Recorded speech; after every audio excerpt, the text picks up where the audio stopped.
দর্শক, এই মুহূর্তে আছি বাংলাদেশ আওয়ামী লীগের কেন্দ্রীয় কার্যালয়ের ঠিক সামনে, অর্থাৎ প্রবেশ পথ বা যে প্রধান ফটকটি রয়েছে ঠিক এই জায়গাতেই রয়েছি। আজ থেকে প্রায় এক বছরের ঊর্ধ্বে, অর্থাৎ গত বছরের 5 আগস্ট আওয়ামী লীগের কেন্দ্রীয় কার্যালয়ে ছাত্র জনতারা ব্যাপক ভাঙচুর করেন এবং ভাঙচুর করার পরে এক পর্যায়ে ভিতরে যে মালামাল ছিল আওয়ামী লীগ কেন্দ্রীয় কার্যালয়ের ভিতরে, সেই মালামাল উপর দিক থেকে ফেলিয়ে তারা আগুন ধরিয়ে দেন। এই মুহূর্তে আওয়ামী লীগের কেন্দ্রীয় কার্যালয়ে যেমনটি দেখতে পাচ্ছেন, নতুন করে এই আওয়ামী লীগ কার্যালয়ে কিন্তু একটি ব্যানার লাগানো হয়েছে এবং আওয়ামী লীগ কার্যালয় কিন্তু বেশ কিছুদিন আগেও কিন্তু আমরা দেখেছি আওয়ামী লীগ কার্যালয়ের নিচ থেকে শুরু করে একদম উপর পর্যন্ত অনেক ময়লা ছিল, কিন্তু এই মুহূর্তে তারা কিন্তু আওয়ামী লীগ কার্যালয়ের নিচতলা যেমনটি দেখতে পাচ্ছেন একদমই পরিষ্কার পরিচ্ছন্নতার কাজ কিন্তু চলমান রয়েছে এবং নতুন করে কিন্তু একটি ব্যানার কিন্তু এখানে লাগানো হয়েছে। সেই ব্যানারে লেখা রয়েছে আন্তর্জাতিক ফ্যাসিজম ও গণহত্যা গবেষণা ইনস্টিটিউট। আমরা একটু ভিতরে যাব, ভিতরের দৃশ্যটি আমরা গ্লোবাল টেলিভিশন ফেসবুক পেজে আপনাদেরকে দেখানোর চেষ্টা করব, আমাদের সাথেই থাকুন। আমরা এই মুহূর্তে রয়েছি বাংলাদেশ আওয়ামী লীগের কেন্দ্রীয় কার্যালয়, অর্থাৎ আমরা কিছুদিন আগেও কিন্তু দেখেছি এই আওয়ামী লীগ কেন্দ্রীয় কার্যালয়ের অবস্থা খুবই ভয়াবহ ছিল এবং মানুষজন কিন্তু এখানে ঠিকভাবে দাঁড়াতে পারতেন না এবং অনেক ময়লা ছিল। কিন্তু সেই আওয়ামী লীগ কেন্দ্রীয় কার্যালয় একদমই এখন কিছুটা একদম পরিষ্কার করা হয়েছে এবং আরও যে পরিষ্কারের যে কাজ, সেই কাজ কিন্তু তারা চলমান রেখেছেন এবং এই যে মানে গর্তটি দেখতে পাচ্ছেন, এখানে অনেক পানি জমে আছে, সেই পানি নিষ্কাশনের কাজ চলছে মেশিনের মাধ্যমে, মূলত সেটি তারা কাজ করছেন। দেখতে পাচ্ছেন এখানে অনেক পানি জমে আছে, অর্থাৎ আপনারা জানেন যে এখানে এর আগেও আমরা দেখেছি আওয়ামী লীগ কেন্দ্রীয় কার্যালয় কিন্তু এই গুলিস্তান এলাকায় যারা পথচারী যারা রয়েছে তারা কিন্তু এখানে আনাগোনা তাদের দেখেছি এবং এই মুহূর্তে আমরা দেখতে পাচ্ছি আওয়ামী লীগ কেন্দ্রীয় কার্যালয়ে যে ময়লা আবর্জনা ছিল, এখানে কিন্তু অনেক ময়লা আবর্জনা ছিল, অর্থাৎ হাঁটু সমান ময়লা আবর্জনা ছিল, কিন্তু সেটি কিন্তু তারা একদম পরিষ্কার করেছেন এবং এখানে জমা করেছেন। এবং এই পাশটিতে যদি একটু দেখাই, এখানেও কিন্তু ময়লা একদম এখানে এক জায়গায় জড়ো করেছেন। আমি যদি একটু ভিতরে যাই, আমরা কিন্তু এই যে বাতি দেখতে পাচ্ছেন, এই বাতি আসলে এর আগে কিন্তু দেখা যায় না, কিন্তু আজকে আমরা দেখতে পাচ্ছি, অর্থাৎ আজকে খুব সুন্দরভাবে কিন্তু তারা পরিষ্কার পরিচ্ছন্নতার কাজ করছেন। যদি একটু দেখাই, এখানে হচ্ছে লিফটের ছিল, এখান থেকে মূলত দুটি লিফট ছিল, অর্থাৎ একটি লিফট ছিল আওয়ামী লীগ সরকারে থাকাকালীন যে মন্ত্রী এমপি যারা ছিলেন তারা কিন্তু এক লিফট থেকে উঠতেন, অন্য লিফট থেকে নেতাকর্মীরা ঢাকা মহানগর উত্তর এবং দক্ষিণ সারা বাংলাদেশের আওয়ামী লীগের নেতাকর্মীরা ওঠানামা করতেন। এবং এই পাশটিতে যদি একটু দেখায়, এখানকার পরিবেশ ময়লা আবর্জনা কিন্তু তারা পরিষ্কার পরিচ্ছন্নতার যে কাজ সেটি কিন্তু চলমান রেখেছেন। আসলে এই ময়লা আবর্জনার পরিচ্ছন্নতার কাজ কতদিন ধরে আপনারা করছেন? আমরা 4 দিন ধরে করতেছি। 4 দিন ধরে? জি। কতদিন সময় লাগতে পারে এটি পরিষ্কার পরিচ্ছন্ন একদম শেষ করতে? বলা যাচ্ছে না, মেলা দিন। মানে কতদিন? 2-3 মাসের বেশি লাগবে। 2-3 মাস সময় লাগবে এটা পরিষ্কার করতে? দর্শক, যেমনটি শুনছিলেন, 2 থেকে 3 মাস সময় লাগবে পুরো আওয়ামী লীগ কেন্দ্রীয় কার্যালয় পরিষ্কার পরিচ্ছন্ন যে কাজ সেটি শেষ করতে। আমি যদি একটু এই পাশে দেখাই,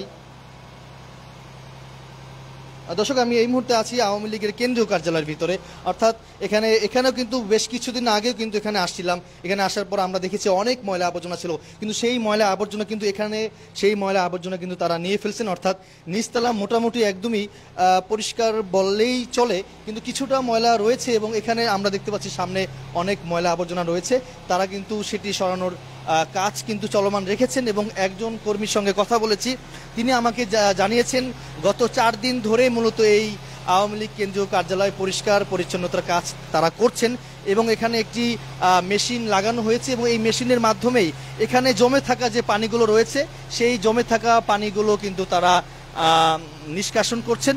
আমরা একটু বাহিরে যাব, বাহিরে কয়েকজন যুবক বসে আছেন, একটু তাদের সঙ্গে কথা বলার চেষ্টা করব, আসলে কতদিন ধরে এই পরিষ্কার পরিচ্ছন্নতার কাজ শুরু করেছেন। এবং আমরা যদি একটু দেখাই, এখানে 2টি গাড়ি রয়েছেন এবং এর পাশাপাশি এখানে নতুন একটি ব্যানার কিন্তু এখানে লাগানো হয়েছে, আন্তর্জাতিক ফ্যাসিজম ও গণহত্যা গবেষণা ইনস্টিটিউট।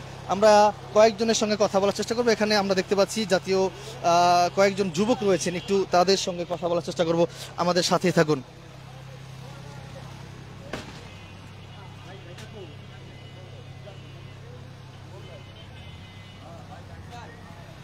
দর্শক, যেমনটি দেখতে পাচ্ছেন এই মুহূর্তে আওয়ামী লীগের কেন্দ্রীয় কার্যালয়ের ঠিক সামনে রয়েছি।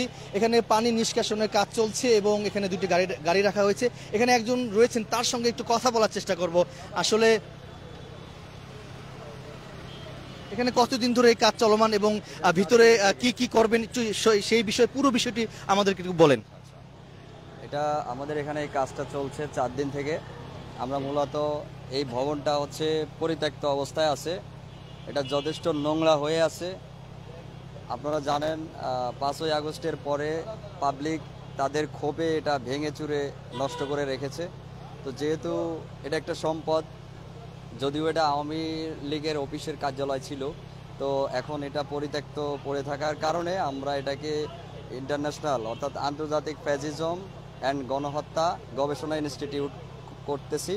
এটা হচ্ছে সবার জন্যই, এটা কোনো রাজনৈতিক দলের জন্য না, এটা সার্বিকভাবে একটা গবেষণা ইনস্টিটিউট করা হচ্ছে এবং এটা আমরা পরিষ্কার পরিচ্ছন্নের কাজ অলরেডি চলছে। আশা করি আমরা খুব দ্রুততম সময়ের ভিতরে এটা পরিষ্কার পরিচ্ছন্ন করে এখানে কার্যক্রম নিচ থেকে শুরু করে একদম উপর পর্যন্ত আপনারা অফিস করবেন। এটা হ্যাঁ, এটা অবশ্যই অফিসের কার্যক্রমই হবে। এই ভবনটি 10 তলা পর্যন্ত আছে, আশা করি সম্পূর্ণ ফ্লোরটাই ইউজ করা হবে।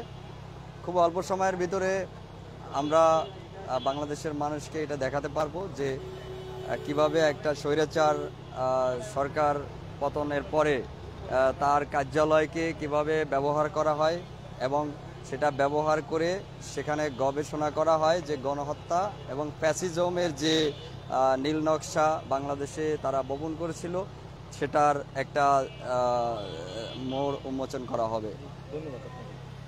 দর্শক, যেমনটি শুনছিলেন, আসলে এই আওয়ামী লীগের কেন্দ্রীয় কার্যালয় এটি আসলে আন্তর্জাতিক ফ্যাসিজম ও গণহত্যা গবেষণা ইনস্টিটিউটের কার্যক্রম কিন্তু এই আওয়ামী লীগের কেন্দ্রীয় কার্যালয় নিচতলা থেকে শুরু করে, অর্থাৎ এই ভবনটি হচ্ছে মোটামুটি তিনি যেমনটি বলল যে 10 তলা ভবন, এই ভবনেই মূলত এই কার্যক্রম চলমান থাকবে। এটি কোনো রাজনৈতিক দলের কার্যালয় হবে না, এটি শুধু আন্তর্জাতিক ফ্যাসিজম ও গণহত্যা গবেষণা ইনস্টিটিউট যে কার্যক্রম, সেই কার্যক্রম আওয়ামী লীগ কেন্দ্রীয় কার্যালয় হবে, এমনটি কিন্তু তিনি আমাদেরকে জানিয়েছেন। আমরা দেখতে পাচ্ছি এই মুহূর্তে একটি মেশিন দিয়ে এখানে অনেক জমে থাকা পানিগুলো কিন্তু তারা নিষ্কাশন করছেন। আমরা যদি একটু দেখাই, আওয়ামী লীগ কেন্দ্রীয় কার্যালয়ের নিচতলায় অর্থাৎ আন্ডারগ্রাউন্ডে অনেক পানি জমে আছে, সেই পানিগুলো কিন্তু তারা একটি মেশিন দিয়ে বের করা হচ্ছে। আমরা সেই চিত্র আমরা একটু দেখানোর চেষ্টা করছি।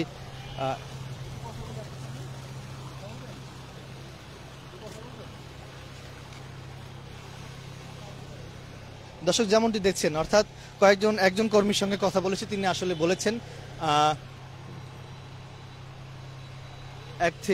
2 থেকে 3 মাস সময় লাগবে পুরো আওয়ামী লীগ কেন্দ্রীয় কার্যালয় পরিষ্কার করতে। এবং আমরা এই মুহূর্তে দেখতে পাচ্ছি আওয়ামী লীগের কেন্দ্রীয় কার্যালয়ের সামনে কিন্তু একটি নতুন ব্যানার লাগানো হয়েছে, অর্থাৎ আন্তর্জাতিক ফ্যাসিজম ও গণহত্যা গবেষণা ইনস্টিটিউট। এটি মূলত কোনো রাজনৈতিক দলের অফিস বা রাজনৈতিক দলের কোনো কার্যক্রম এই অফিসে হবে না, এটি শুধুমাত্র আন্তর্জাতিক ফ্যাসিজম ও গণহত্যা গবেষণা ইনস্টিটিউটের কার্যক্রম এই অফিস থেকেই পরিচালনা করা হবে।